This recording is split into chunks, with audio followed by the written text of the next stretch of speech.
सखी सहेली।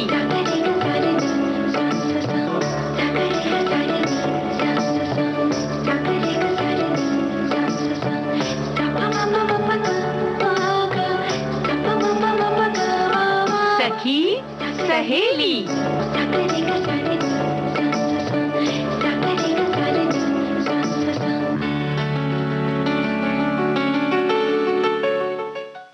सभी सखियों, सहेलियों, श्रोताओं को आकांक्षा सिंह और मंजरी वर्मा का नमस्कार। कैसी हैं आकांक्षा भाई? भाई मंजरी जी, हम ठीक हैं।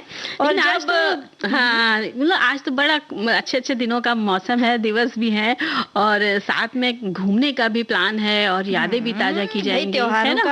त्योहारों का माहौल है। त्योहार का जो त्योहारों के दिन होते हैं ना, वो यूं ही उत्साह उमंग से सराबोर रहते हैं। बिल्कुल। और ऐसे में अगर कहीं बाहर जाने का प्लान बन जाए तो उसे कहेंगे सोने पे सुहागा। तो भाई ये सुहागा आज किधर हो रहा है बता दें, है ना? क्योंकि भाई आज पर्यटन में चलेंगे पौनमुड़ी।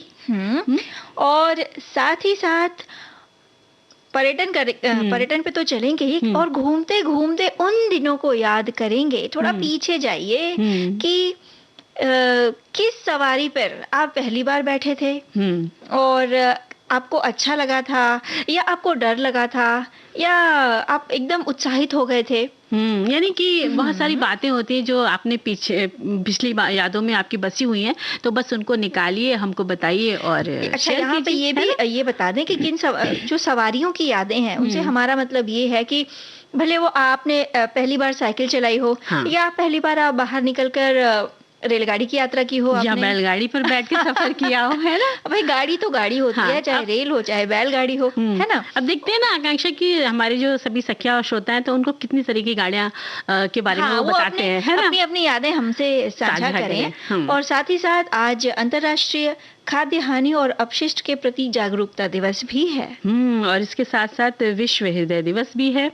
तो भाई दिल का ख्याल रखना बेहद जरूरी है मंजिल जी, क्योंकि ये जब तक ये दिल धड़कता है तब तक हम चलते रहते हैं। बिल्कुल, और चलना भी चाहिए। और इसके साथ साथ आज एक और दिवस है आकांक्षा, विश्व समुद्री दिवस। तो ये सितंबर माह के आखिरी गुरुवार को मनाया जाता है और इस वर्ष की थीम है हरित नौवहन के लिए नई प्रौद्योगिकियां।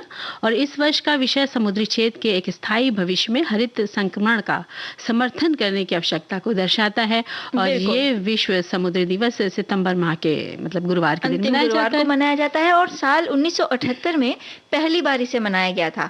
इसके द्वारा शिपिंग सुरक्षा के महत्व, साथ ही साथ समुद्री सुरक्षा और समुद्री उद्योग और समुद्री वातावरण पर प्रकाश डाला जाता है, जिससे कि लोग जागरूक हों। विश्व समुद्री दिवस का इतिहास जानना चाहिए कि कैसे समुद्र का पर्यावरण से संबंध है, और समुद्र पर्यावरण का एक महत्वपूर्ण अंग है।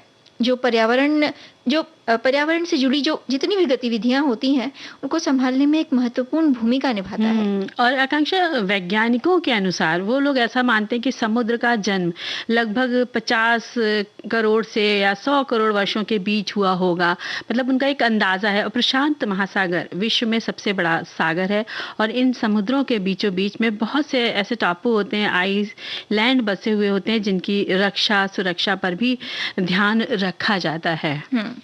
विश्व समुद्री दिवस ऑस्ट्रेलिया, कनाडा, यूनाइटेड किंगडम और संयुक्त राज्य अमेरिका सहित दुनिया भर के कई देशों में मनाया जाता है। कई समुद्री संगठन और संघ इस दिन को मनाने के लिए विशेष कार्यक्रम और गतिविधियां आयोजित करते हैं। और इसके साथ साथ 80% व्यापार समुद्री रास्तों के द्वारा किया जाता है।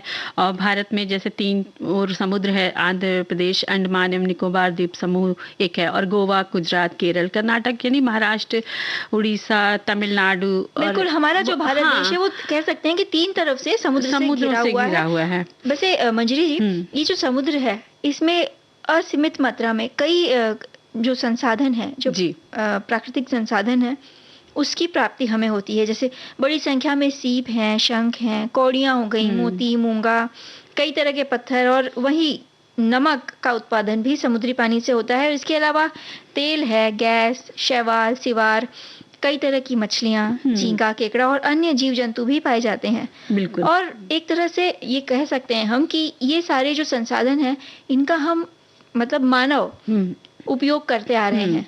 और आकांक्षा, समुद्र के अंदर बहुत सारी ऐसी वनस्पतियां होती हैं जो कई तरीके से इसके इस्तेमाल होता है, कुछ दवाओं के लिए भी निकाले जाते हैं। तो कहना चाहिए कि समुद्र के अंदर इतना बड़ा खजाना है कि भाई उसके तो मैं ध्यान लेकिन रखना ही है। वही बात है, फिर वही बात है, ये जो खजाना है ना, ये जो प्राकृतिक संसाधन है, ये कहने को भले असीमित है, लेकिन हर चीज की एक सीमा होती है। तो सही बात इनका जो उपयोग है, इनका जो दोहन है, वो सीमित और उचित मात्रा में किया जाना चाहिए। और कहीं ना कहीं पर्यावरण से जुड़ी हर चीज का, उससे जुड़ी हर चीज के प्रति हमें सजग होना बेहद जरूरी है। बिल्कुल।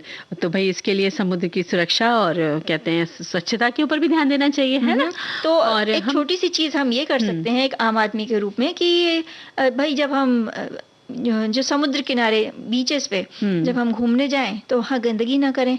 कोशिश करें कि वहाँ पिकनिक मनाने के बाद हमारा जो कुछ भी बचता छोटा मोटा जो कचरा रहता है वो वहाँ न फेंक कर या समुद्र के पानी में न फेंक कर अपने साथ वापस लाइए, उसे उचित जगह पर उसे डाला जा सकता है। बिल्कुल। साथ ही साथ जो पूजा वगैरह में जो निर्माल्य निकलता है, वो भी उसे भी समुद्र के पानी में डालने के बजाय अगर उसका अलग रूप में इस्तेमाल करेंगे, उसका खाद बन सकता है, या कई अलग रूपों में भी एक गड्ढे में मिट्टी के गड्ढे में आप डाल सकते हैं, उसको बंद कर दें तो भी ठीक है। तो मतलब कहने का मतलब यही है कि समुद्र हो गई या हमारी नदियां हो गई, इनकी सुरक्षा, इनकी स्वच्छता हमारी जिम्मेदारी है। और हमारी एक और जिम्मेदारी है गीत सुनाना।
बात है मंजरी जी। बिल्कुल, दिल ने सागर पुकारा। नहीं, मैं कह रही थी कि सागर पे राज है, सागर के अंदर रहने वाले जीव जंतुओं का और सागर की मौजों का। सबका राज है ना? हाँ।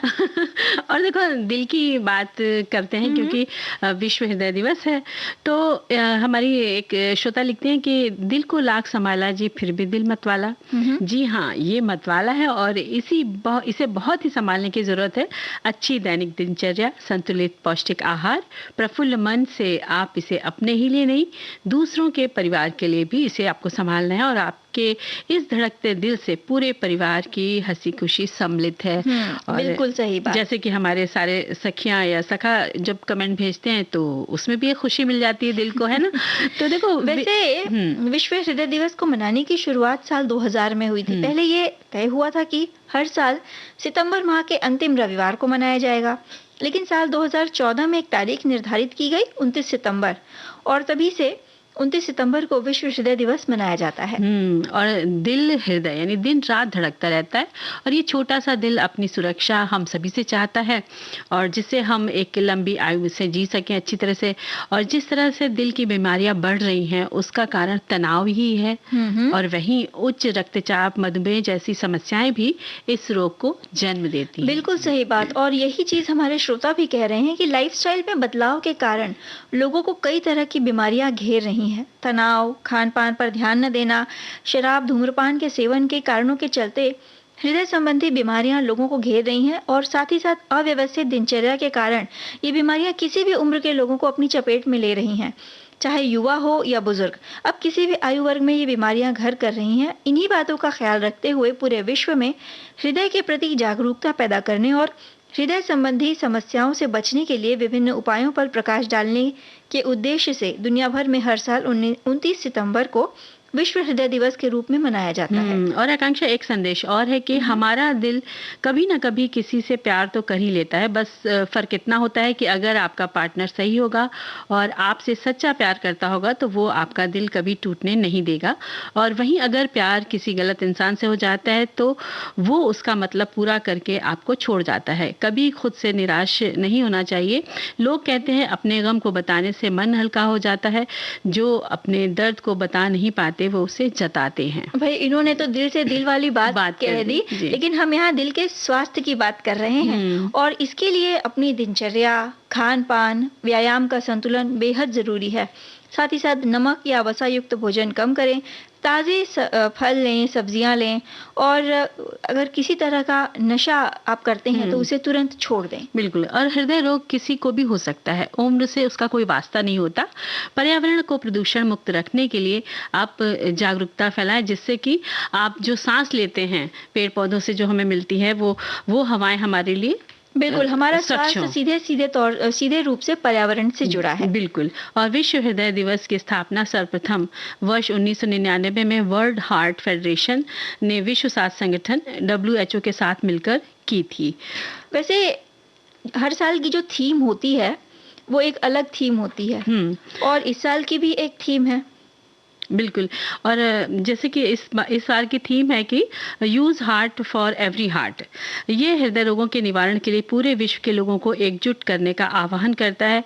हृदय रोगों से बचाव के लिए नियमित व्यायाम को भी जरूरी बताता है और प्रत्येक वर्ष ये दिन हृदय रोगों और निवारण के बारे में जागरूकता लाने के लिए मनाया जाता है। ये ऐसा हमारे श्रोता लिख रहे हैं, है ना? तो मंजरी जी, हमारा जो दिल है वो भी ये चाहता है कि हम अपने दिल से जुड़ें। बिल्कुल, है ना? और तभी तो हम उसके स्वास्थ्य का ध्यान रख पाएंगे और शरीर के इतने महत्वपूर्ण अंग के प्रति लोग जागरूक रहें, खासकर युवा जो गलत जीवन शैली अपनाते जा रहे हैं।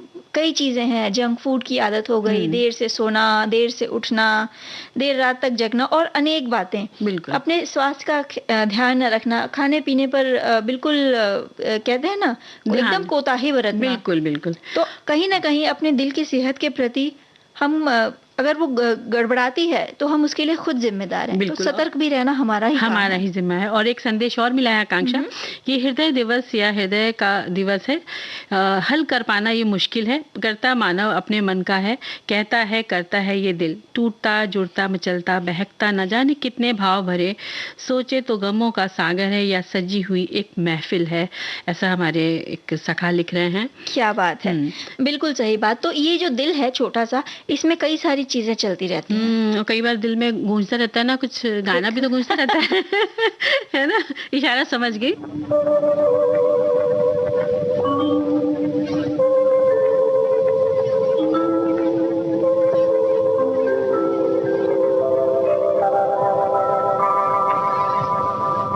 दिल ले लिया तो इसको मत बेकरार करना, इसका कोई नहीं है इस दिल को प्यार करना। अय्या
तो आकांक्षा देखो, दिल और दिल से जुड़ी हुई प्यार मोहब्बत की बातें तो होती रहती है, लेकिन देखो हमारे पास एक संदेश आ गया है।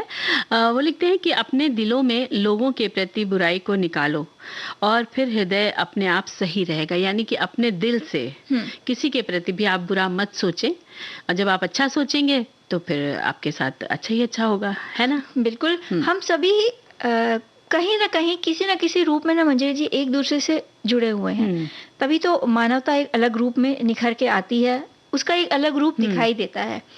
अब जैसे आज हम एक और विशेष दिवस मना रहे हैं, अंतर्राष्ट्रीय खाद्य हानि और अपशिष्ट के प्रति जागरूकता दिवस। बिल्कुल।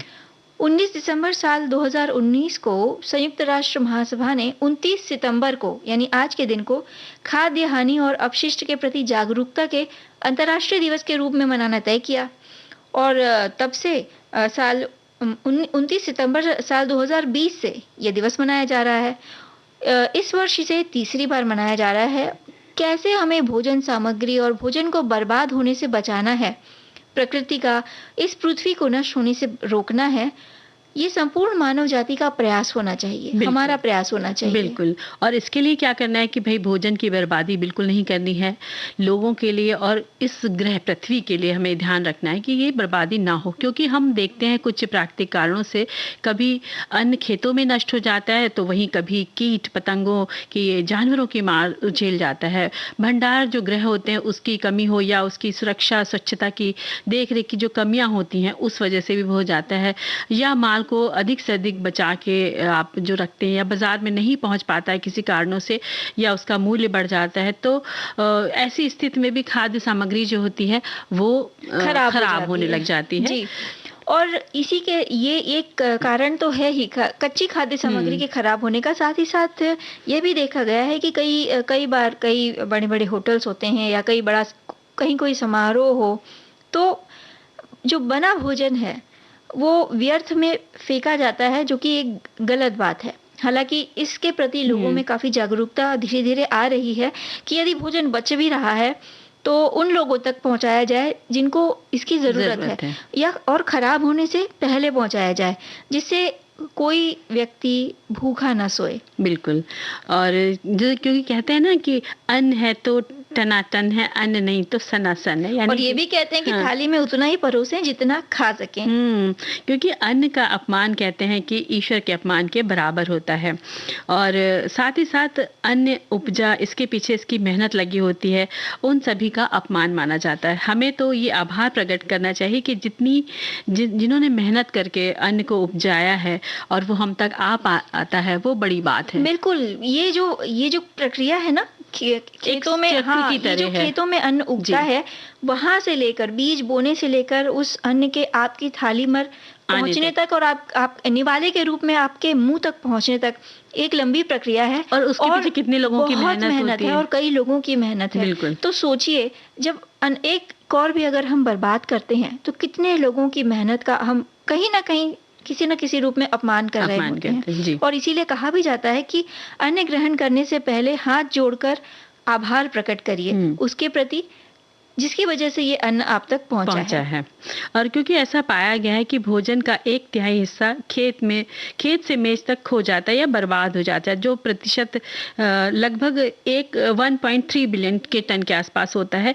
और ये दिवस जो है सार्वजनिक और निजी दोनों क्षेत्रों के लिए दुनिया में खाद्य हानि और कचरे को कम करने के लिए कार्यों और नवाचारों को प्राथमिकता देने के लिए कार्यवाही का आह्वान का दिन है। तो भाई जागरूकता के लिए तो ये दिन मनाया जाता है, लेकिन कोशिश करें कि हम अपने जो प्रतिदिन की जो दैनंदिन जो दिनचर्या है उसमें ये कोशिश करें कि भोजन कम से कम बर्बाद हो। और अब गीत सुन लेते हैं। मेरे दिल में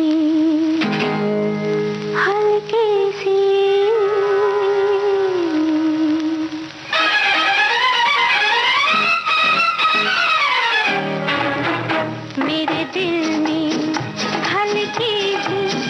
वो खलिश है जो नहीं थी, कहीं प्यार हो न जाए, कहीं प्यार हो न जाए। मेरे दिल में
दिल की धड़कन कभी इतनी प्यारी न थी, यूं तो हर चीज थी बेकरारी न थी। दिल की धड़कन कभी इतनी प्यारी न थी, यूं तो हर चीज थी बेकरारी न थी।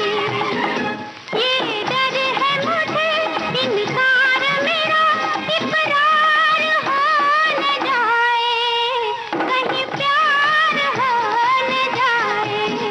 मेरे दिल में हल्की सी वो खलिश है जो नहीं थी, कहीं प्यार हो न जाए, कहीं प्यार हो न जाए। मेरे दिल में हल्की सी भाई समय हो मंजरी चला है जी। अंतराल का, है ना? दिल को दुखाते नहीं है, बस यूं जाते हैं यूं आते और यूं आते हैं।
आप सुन रहे हैं विविध भारती राष्ट्रीय सेवा देश की सुरीली धड़कन कार्यक्रम सखी सहेली। तो भाई घूमने अंतराल चले? बिल्कुल घूमने अंतराल चले। तो हो गया। हाँ, अंतराल के बाद स्वागत भी कर देते हैं सबका, क्यों ना आकांक्षा। तो चलिए पर्यटन के लिए आज हम सबको ले चलते हैं पोनमुड़ी। तो भाई पोनमुड़ी जो है वो एक बहुत खूबसूरत सी जगह है जिसमें खूबसूरती है बिखरी हुई है, जिसमें कोहरे से लिपटे ढलान है, पहाड़ों पर खिले हुए जंगली आर्किड के फूल, जो दुर्लभ किस्म की वनस्पतियां भी होती हैं वहाँ पे, फूल हैं और जीव जंतु, और उन फूलों पर मंडराती हुई अनेक प्रकार की तितलियों को भी देखा जा सकता है। वैसे मंजरी जी, यहाँ का तापमान साल भर लगभग एक समान रहता है। पोनमुड़ी को केरल का कश्मीर भी कहा जाता है। ये भारत में केरल के त्रिवेंद्रम जिले के परिंगमाला ग्राम पंचायत में एक हिल स्टेशन है। ग्राम पंचनाथ में एक हिल स्टेशन है। पोनमुड़ी चोटी जो है वो पश्चिमी घाट पर्वत श्रृंखला का एक हिस्सा है। ये दक्षिण भारत की एक ऐसी जगह है जहाँ विवाहित जोड़े जाना पसंद करते हैं। वैसे सभी जाना पसंद करते हैं, हिल स्टेशन है तो। और यहाँ का तापमान लगभग 18 से 25 डिग्री सेल्सियस के बीच रहता है। और यहाँ की सड़कें बहुत सक्रिय हैं और पोनमुड़ी तक पहुँचने के लिए 22 हेयरपिन कर्व हैं। बाइकर्स जो होते हैं उनको बड़ी ये जगह भाती है यहाँ की सैर करने में, क्योंकि उन पतली पतली सड़कों पे आराम से बाइक मोटरसाइकिल चली जा सकती है। और पहाड़ी की चोटी पर जलवायु पल में ये कह सकते हैं कि वहाँ पर कुछ ही सेकंडों में बदलती रहती है, पल पल बदलती रहती है। और यहाँ पर आप मीन मुट्टी फॉल्स, घने जंगलों से होकर लंबी पैदल यात्रा करने के बाद आप इस वाटरफॉल तक पहुंच सकते हैं, यानी मीन मुट्टी जो फॉल्स है उसको भी आप देख सकते हैं। जंगल के साथ पानी की निर्मल धारा और शांत वातावरण का आनंद सुकून देने वाला होता है ना आकांक्षा। और इन झरनों में नहाने का भी मजा ले सकते हैं, लेकिन भाई सावधानी से। बिल्कुल। और साथ ही साथ आप जा सकते हैं अगस्तियारकुडम। ये पोनमुड़ी के पश्चिम घाट की सबसे ऊंची चोटी है। चारों ओर से घने जंगल, गोल्डन पीक और गोल्डन वैली इसे ड्रीम टाउन बनाने का काम करते हैं। ट्रैकिंग करें और यहाँ कल्लर नदी से गिरते झरने का मजा उठाएं। इसके साथ ही यहाँ पेपर वन्यजीव अभयारण्य की सैर कर सकते हैं आप। इस अभयारण्य का नाम यहाँ के नदी बांध के नाम पर रखा गया है, जिसे साल 1983 में बनाया गया था। वैसे ये पूरा क्षेत्र जो है पहाड़ी पर बसा है। लगभग 72 वर्ग किलोमीटर के क्षेत्र में फैला हुआ है। यहाँ आप हाथी, भालू, तेंदुआ, हाँ सुस्त भालू है, साथ ही साथ सांभर हो गए, नीलगिरी लंगूर और मेकॉक जैसे जीवों को भी देख सकते हैं। क्या बात है, इतने सारे जब जीव जंतु दिखेंगे तो बड़ा अच्छा लगेगा, है ना। और इसी तरह स्वर्ण घाटी को कल्लार नदी खास बनाती है। दोनों तरफ हरियाली, बीच में बहता पानी कलकल की ध्वनि करता। यहाँ पर कल्लार पुर से जाएं, मतलब एक पुल है वहां पर, उससे जाना है आपको। बोनाकार्ड पोनमुड़ी को और भी रोमांचक स्थल बनाता है। पहाड़ी एडवेंचर के लिए जाना जाता है। ब्रिटिशों ने यहाँ कभी चाय के कारखानों की विशाल संपत्ति की स्थापना की थी, लेकिन अब ये वहां पर बर्बाद हो गए, खंडर जैसे हो गए हैं। बोनाकार्ड लगभग 25,000 एकड़ जमीन में फैला हुआ है। यहाँ पोनमुड़ी में 280 से भी अधिक पशु पक्षियों की प्रजातियां पाई जाती हैं। यहाँ त्रावणकोरी, कछुए, मालाबारी मेंढक और पेड़ पर रहने वाले मेंढक भी पाए जाते हैं। कितना अद्भुत दृश्य होता होगा यहाँ का। और यहाँ पर्यटक तो आते हैं, बल्कि यहाँ पर आकांक्षा कहते हैं कि विशेषज्ञ भी आते हैं वन्य जीवों के बारे में जानने के लिए।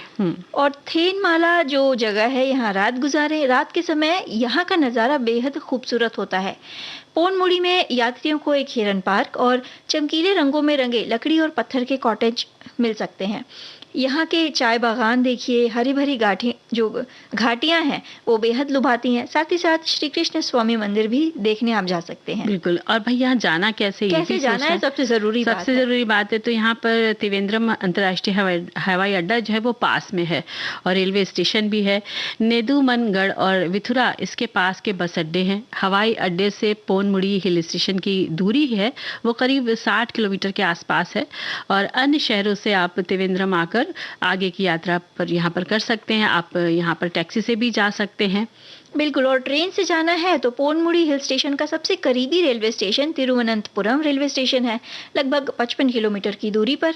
दिल्ली, मुंबई, बेंगलुरु, चंडीगढ़, कोलकाता, जयपुर और अहमदाबाद के साथ साथ देश के अन्य सभी शहरों द्वारा ये भली भांति जुड़ा हुआ है। बिल्कुल। और अगर आप अपनी कार से जाना चाह रहे हैं तो हम तो यही कहेंगे कि आपके पास कोई अनुभवी ड्राइवर होना चाहिए, कार चालक, वो जो पतली जो सड़कों पर आप चला सके। क्योंकि बड़े टेढ़े टेढ़े से मोड़ अचानक आ जाते हैं, तो सावधानी भी बहुत जरूरी है। और साथ ही साथ जब वहाँ घूमने जाए तो जो स्थानीय व्यंजन है उनका तो आनंद उठाए ही। और फलों और सब्जियां भी हैं, जैसे कटहल है, आम और ब्रेड फ्रूट जिसे शीमा चक्का कहा जाता है, इनका भी आप आनंद उठाइए। बड़ा नया सा नाम लग रहा है, पता नहीं कैसा होगा वो तो जब जाएंगे ना तो वहाँ जाना पड़ेगा। और जब जाएंगे तब खाएंगे तब पता चलेगा, है ना। तो फिलहाल तो हम तो चलेंगे मंजरी जी। फिलहाल स्टूडियो में वापस आइए, वापस आ गया और गीत सुन लेते हैं।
दीवाना जिनको दीवाने लोग कहते हैं।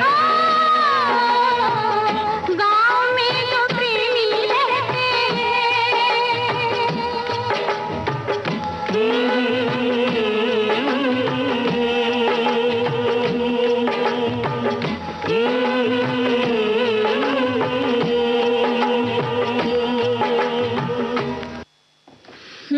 तो भाई दोनों ने एक साथ गांव की बोला। याद आ गई। बिल्कुल गांव की याद आ गई। गांव की याद जब आती है तो वो भी याद आती है साथ में कि गांव तक पहुंचने के लिए जो जद्दोजहद करते थे हम, वो किस चीजों से रेल की जाते थे? यात्रा, बैलगाड़ी है ना, बस टांगा, की यात्रा भी होती थी। बस की यात्रा होती थी। उसके बाद सबसे अंत में या तो बैलगाड़ी होती थी या तो टांगा होता था। टांगा होता था।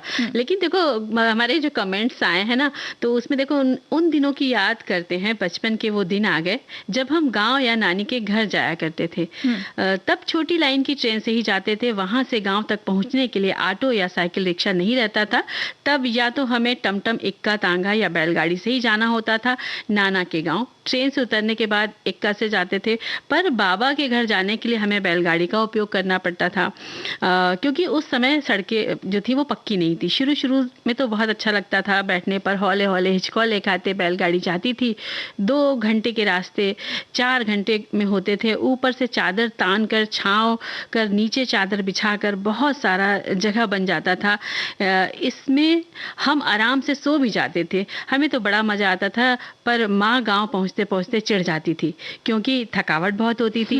बीच में पेड़ के छांव के नीचे बैठकर हम घर से लाए पकवानों का आनंद लेते थे। हमारे लिए तो वो भी आनंदमय यात्रा पिकनिक के समान हो जाती थी। अब तो पक्की सड़कें हैं, रोड के दोनों किनारे दुकानें हैं जिसमें गर्म चाय, बंद बोतल पानी, समोसे, कचौरी या लोकल मिठाइयाँ सभी कुछ मिलते हैं, पर वो बचपन का आनंद नहीं मिलता। और बैलगाड़ी से जब या जिससे भी जा रहे हैं यात्रा करते थे, तो उस समय जो रोटी मोटी और अचार और प्याज, आहा क्या मजा आता था खाने में, है ना भाई? यादें तो बड़ी मीठी हैं। हमारे एक श्रोता ये भी कहते हैं कि मुझे अच्छी तरह से बात याद आ रही है कि हमारे गांव से हमारा शहर लगभग 12 किलोमीटर की दूरी पर है। काफ़ी बात पुरानी है। जब मैं बहुत छोटा था तो हमारे शहर में एक बार रामलीला का प्रोग्राम था। गांव के सभी लोग देखने जाया करते थे। अब उन दिनों साधन नहीं होते थे। एक बस जाया करती थी, लेकिन वो जल्दी चली जाती थी और डर भी लगता था कि पता नहीं कहाँ पर रुकती है। शहर में गुम होने का डर भी था। बहुत सारे लोग पैदल ही जाते थे, लेकिन मुख्य साधन ऊँट की गाड़ी थी।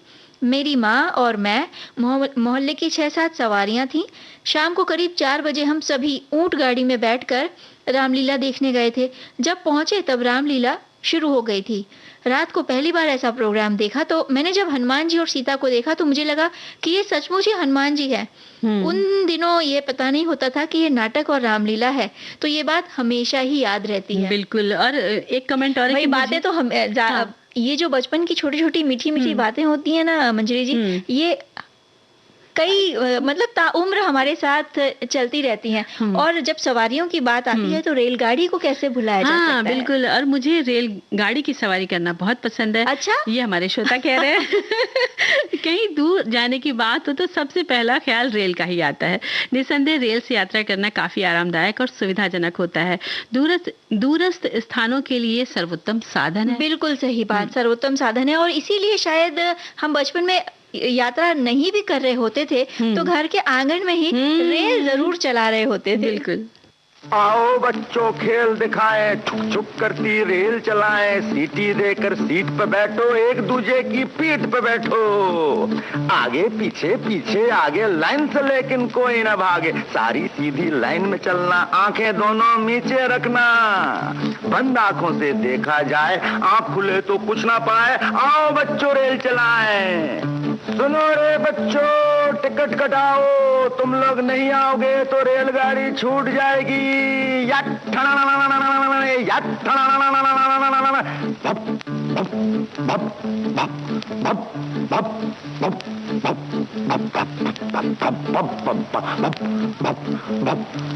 आओ सब लाइन में खड़े हो जाओ।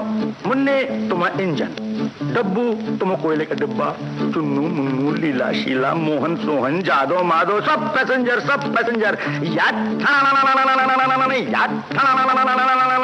रेडी, 1 2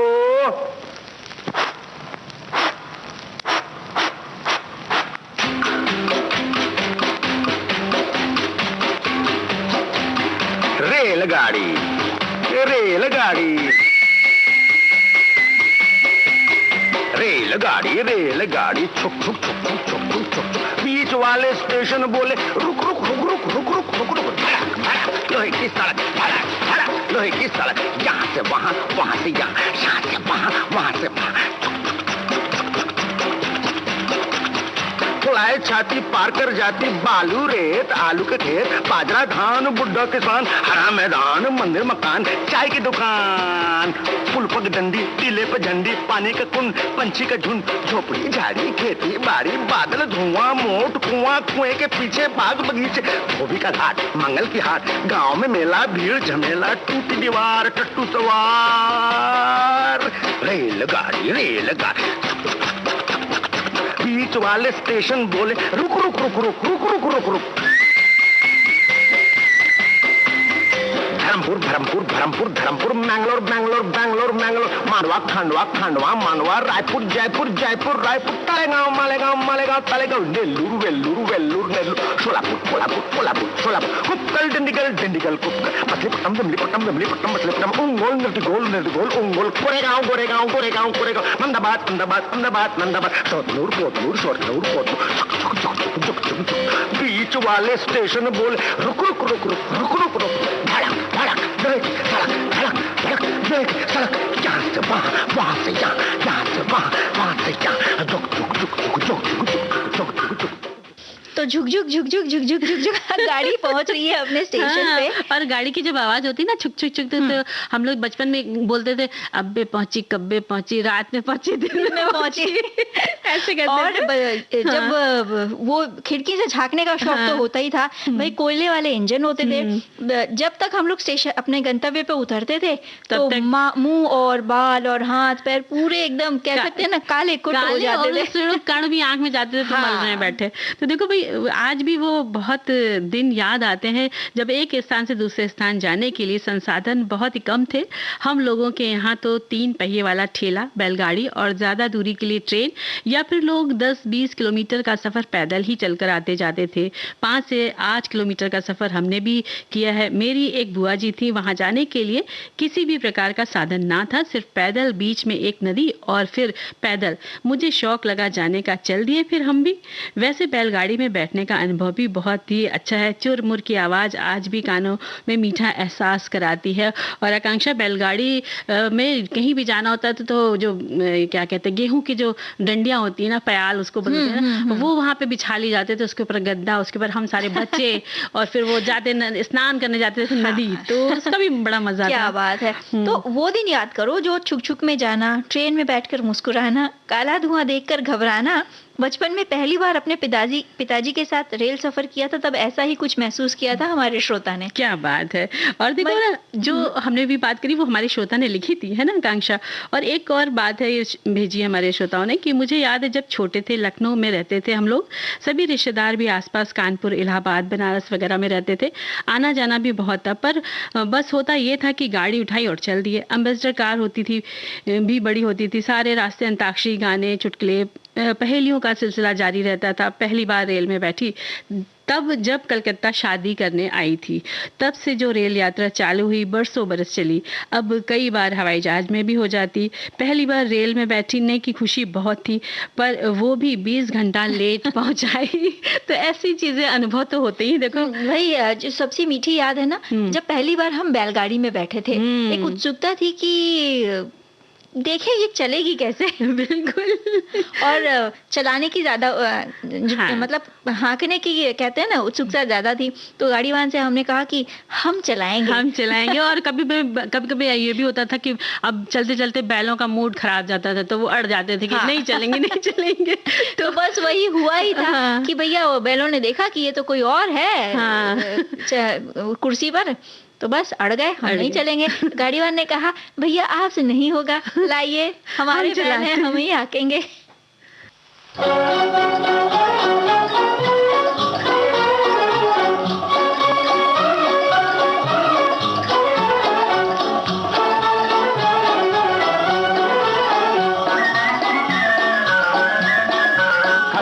करती छम छम करती गाड़ी हमारी जाए, भर भर भागे सबसे आगे कोई पकड़ ना पाए। हो गाड़ी वाले गाड़ी धीरे हाँक रे, गाड़ी वाले गाड़ी धीरे हाँक रे, दिया उड़ा जाए लड़े आँख रे होए, दिया उड़ा जाए लड़े आँख रे होए, गाड़ी वाले गाड़ी धीरे हाँक रे।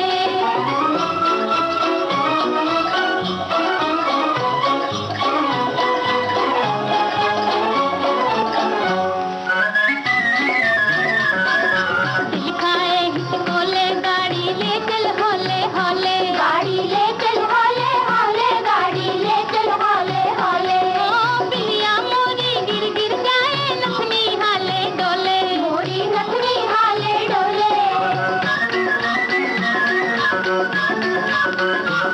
तो देख नजर ना लागे गोरी काहे मुखड़ा खोले, देख नजर ना लागे रे गोरी काहे मुखड़ा खोले।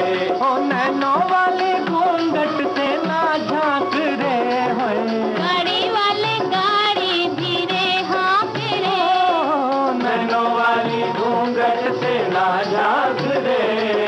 गाड़ी वाले गाड़ी धीरे हाँक रे, दिया उड़ा जाए लड़े आँख रे होए, गाड़ी वाले गाड़ी धीरे हाँक रे।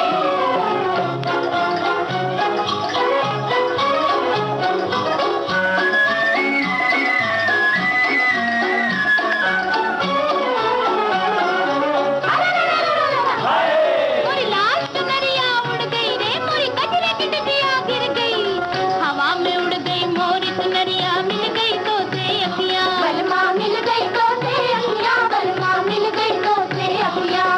तो रपटन मोर थर थर कांपे, धड़कन लागी छतियाँ, रामा धड़कन लागी छतियाँ।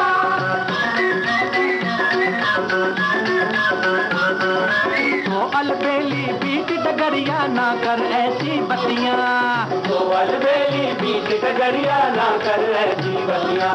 ओ सोने सब लोग वहाँ कटे लाख रे होए, गाड़ी वाले गाड़ी धीरे हाँक रे।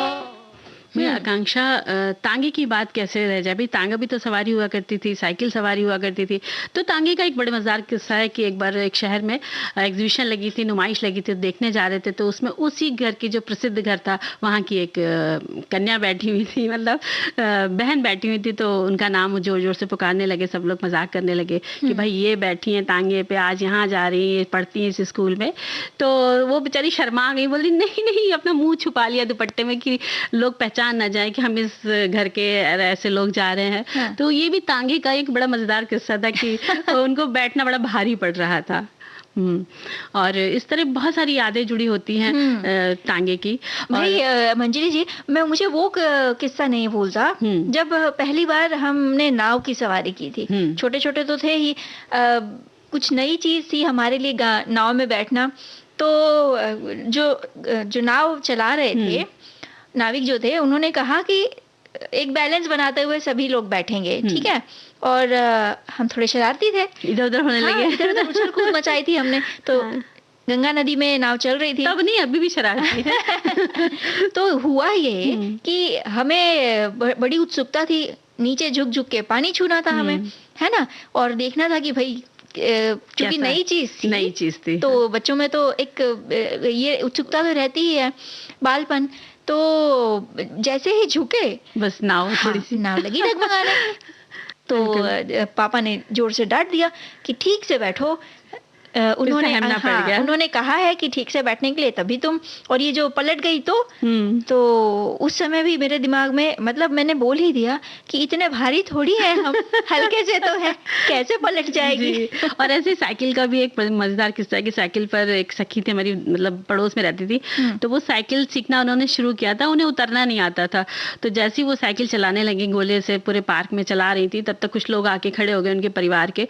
अब उन्हें उतरना नहीं आता था, तो बेचारी इंतजार इंतजार करती रही कब वो जाए, कब हम उतरे, नहीं हो वो लोग हटे तीनों, ये थक भी गई थी चला चला के, तो वो उन्होंने साइकिल छोड़ दी होगी तो साइकिल सीखने के ये भी बड़े अच्छे अच्छे किस्से होते हैं। साइकिल से जुड़ी भी कई सारी यादें हैं। टायर चलाना याद है? हाँ, डंडे से टायर चलाना वही, वो तो एक खेल हो गया। इतनी सारी यादें हैं ना कि सभी को समेट कर बताना तो मुमकिन नहीं है, लेकिन जब आपने टांगे वाला जो किस्सा आपने सुना है वो बड़ा मजेदार था।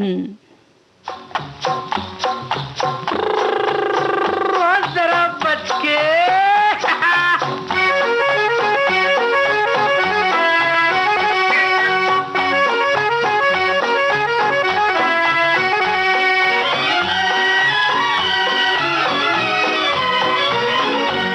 घोड़ा पेशौरी मेरा, टांगा लाहौरी मेरा, बैठो मियाँ जी बैठो लाला, मैं हूँ अलबेला टांगे वाला, मैं हूँ अलबेला टांगे वाला। घोड़ा पेशौरी मेरा, टांगा लाहौरी मेरा, बैठो मियाँ जी बैठो लाला, मैं हूँ अलबेला टांगे वाला, मैं हूँ अलबेला टांगे वाला।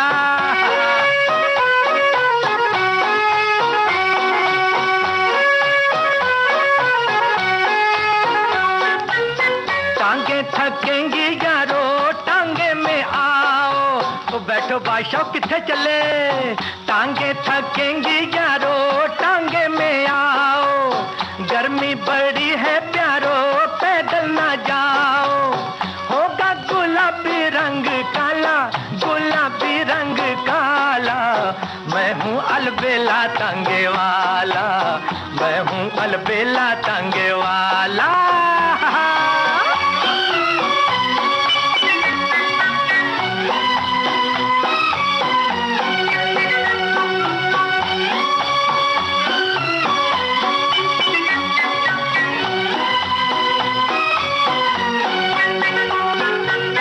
बचना ओ जाने वाले मैं तुझ पे वारी, बहन जी जरा बच के चलो, बचना ओ जाने वाले मैं तुझ पे वारी, टकरा ना जाए कहीं शाही सवारी, रोता फिरेगा घर वाला, फिरेगा घर वाला, मैं हूँ अलबेला टांगे वाला, मैं हूँ अलबेला टांगे वाला।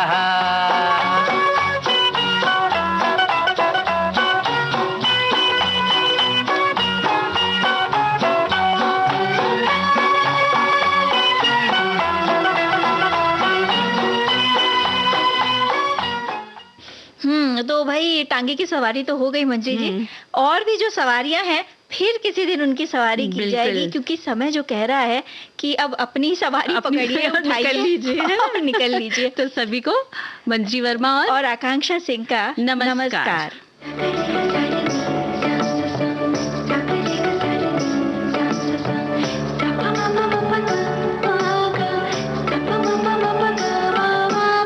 सखी सहेली।